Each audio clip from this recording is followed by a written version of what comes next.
So my name is Pam, and I've been doing Rime Magic work in intervention groups for the last couple years, and it's amazing.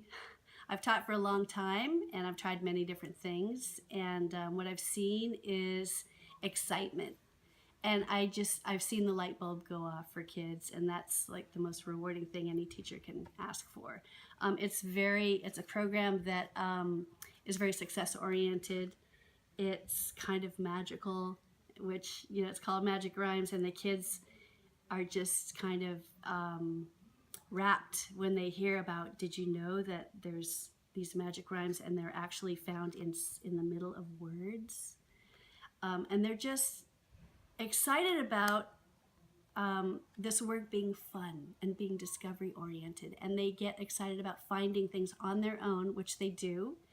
So the building excitement is so helpful for motivation, and especially for kids who've been struggling.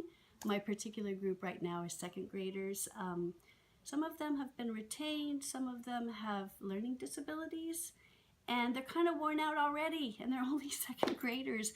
But I found through doing two with by strategies, where it's kind of like a shared reading approach to launch them to get into their independent reading, like with the Frog and Toad books. There's been so much motivation. The kids are going to the library and telling me about all the Arnold Lobel books they're getting, and I just haven't found anything that is so much fun and so effective before, and I'm really excited to use the program. Yeah, that's great. It uses so many modalities. That's another thing I like. It's visual, they're hearing, they're moving, they're writing. It really goes to what you're saying. I think about it's not mastery, it's immersion. And that's something that's really different these days, because we're always talking about differentiating every single thing, and I think for teachers sometimes that can be so overwhelming. How am I going to have 6 groups for this one particular area of the content? But I saw in both your demonstrations today, everybody can participate at whatever level. And so that's high leverage for me as a teacher, working in the real world in real school. So one of the things that I notice, having taught second grade for so long, is that the Rime Magic, many of the activities they're just set up to appeal to kids' sense of patterns. So when the word is splatter, you ask them to say, what's the first sound?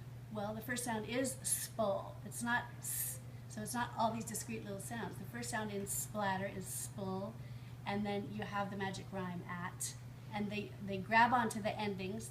They learn the endings literally, like you said, in one session. They learn them. And if they have the scaffolding there to look and remember on a chart, they remember it very quickly. So, and then the doubling of the T, again, you're not drilling them with a rule, just over and over through the Rime Magic activities. They know that they have to double that consonant. So that's what I love about it.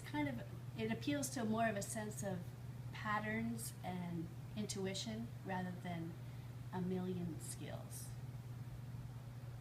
So as someone who's taught for many years, it's just, and there's more and more expectations, and teachers are being expected to differentiate more and more.